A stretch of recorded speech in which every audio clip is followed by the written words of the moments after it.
Hello, Rob here from Flanagan Homestead. A lot of you have been watching my videos on taking care of my Christmas tree farm. Slightly different angle today. I have 5 acres of timberland that I've been replanting, and there's some things that you need to do to make sure that the trees that you plant are successful and grow. Especially here on this steeper slope that I have. This is a little bit of extreme right here, this slope. But there's things that you need to do on the slope to help your trees get going, and also protecting it from the blackberries and everything else that grows up. So here's going to be a brief explanation of some of the things that I do to help my trees be successful. All right, here's a great place for a tree to grow. I wish I had a cameraman that I could swing this over here, but I don't. The tripod is sitting on an old skid road. It's all open up to the southern exposure. Light is going to be really good. I don't want to plant it on the flat spot where the road is. We'll drive over it. So again, I'm planting on a hillside. As I mentioned before, you've got to be really careful planting on these hillsides. I'm going to stick this tree in and plant it down in here, but I want to take a lot of the dirt from above it as I plant this in. And I'm going to move this dirt from up on the hill, bring it down, pack this in good.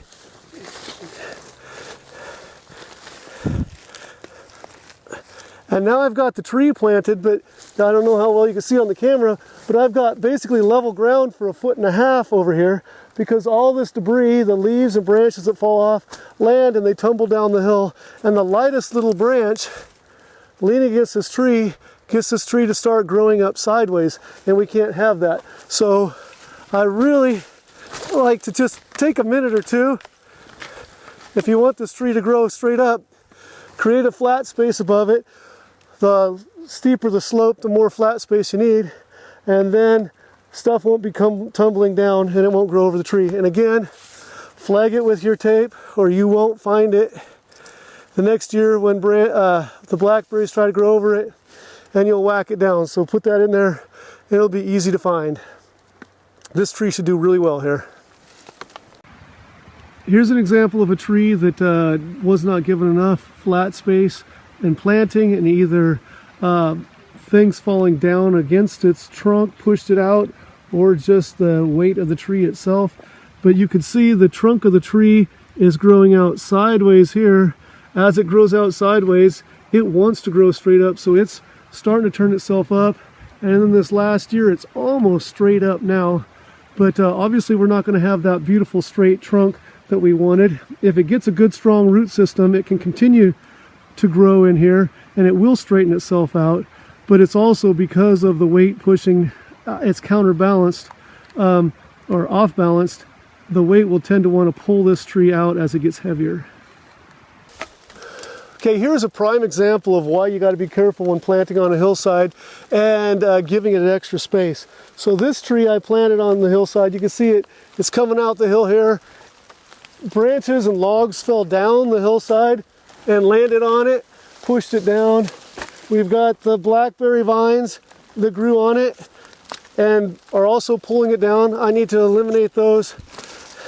So it can be really difficult to get these things started on a hillside if you don't protect it. So this tree, I'm going to go back in behind it,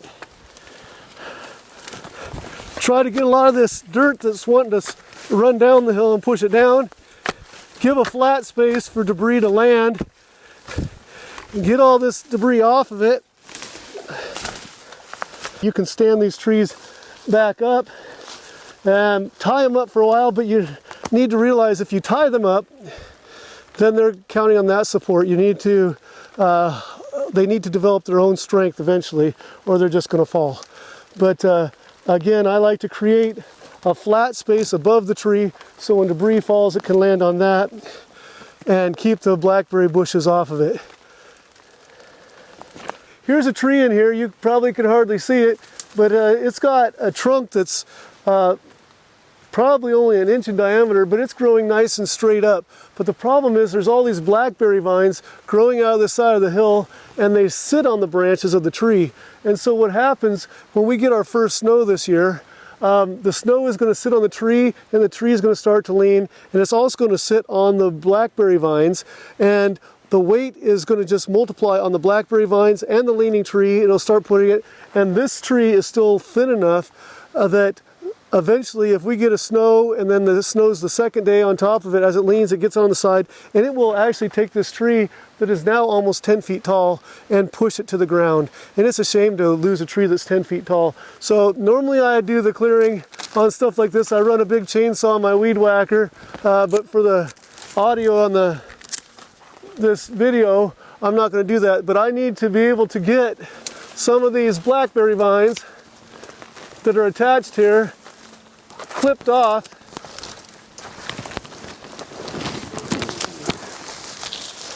and so these will now not be holding snow and gathering weight, and they won't be pushing the tree down as we go. So just this little bit that I did right here is going to save this tree from significant damage.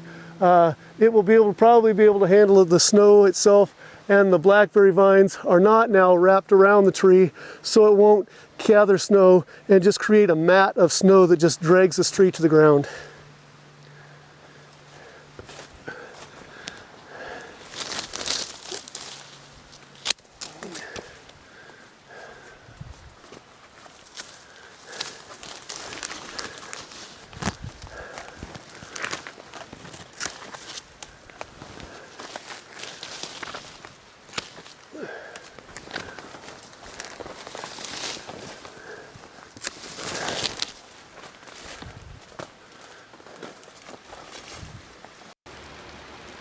Here's an example of a section that I did not do a good job maintaining.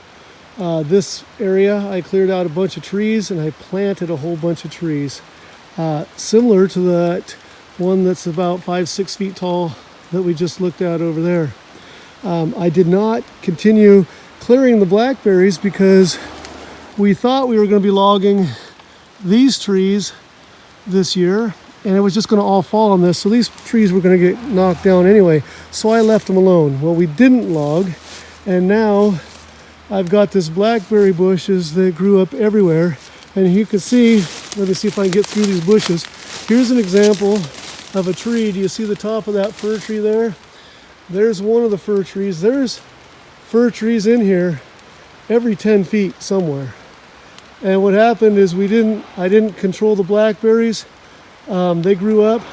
We had wet, heavy snow for a couple days in a row last year, and this whole blanket of blackberries just pulled downhill and pulled the trees down with them, and then the blackberries grew back up. So this one tree that you could see in here, its trunk you could see is coming down here, a big time bend, because it's being pushed downhill.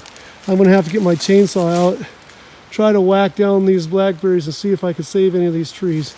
But this is what happens when you have sunlight in the middle of the woods in western Washington with all the rain. And I didn't get the blackberries off, and the snows came and just pushed everything down. Okay, here's a section of trees that I did better on. I didn't abandon. You can see the fir tree right here. It's about 6 feet tall. There's another one here. We've got this one right in my face. Right here, we've got another one. Every so few feet, we've got another fir tree that we planted on this hillside. I kept level, and I beat back the blackberry bushes until these guys have won. Now I'm not in critical need, but I will come back in here and knock down these other vine, maple, alders, and blackberries that are trying to take over the space in here. But for the most part, these fir trees are going to win now, and they're going to take over, and we're going to have some nice big fir trees here in the future.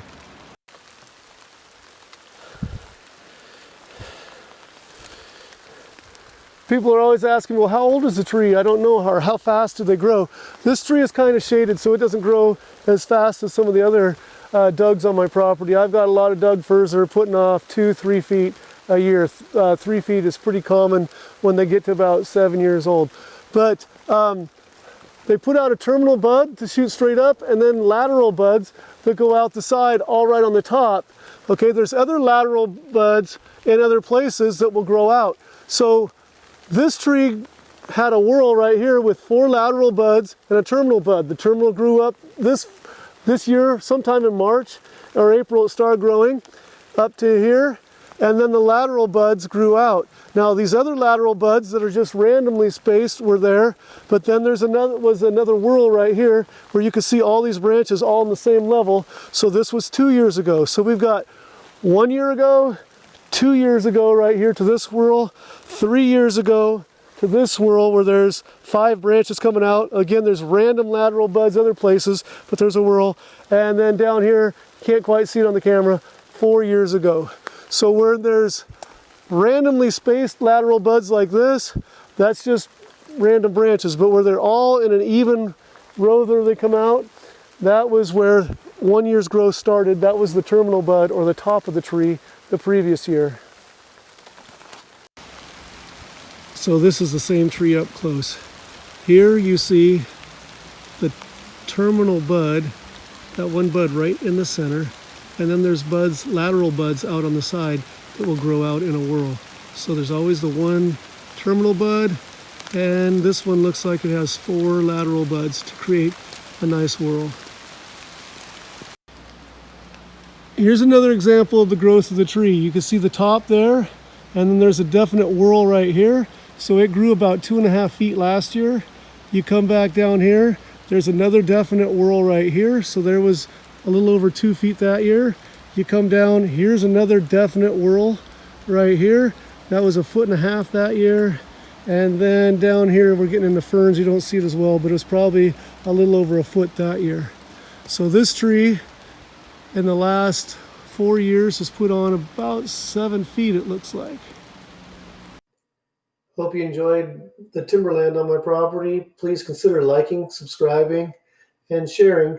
There'll be a lot more about our Christmas tree farm this coming year and all the different stages of working on the Christmas tree farm, as well as gardening, farming, and outdoor projects.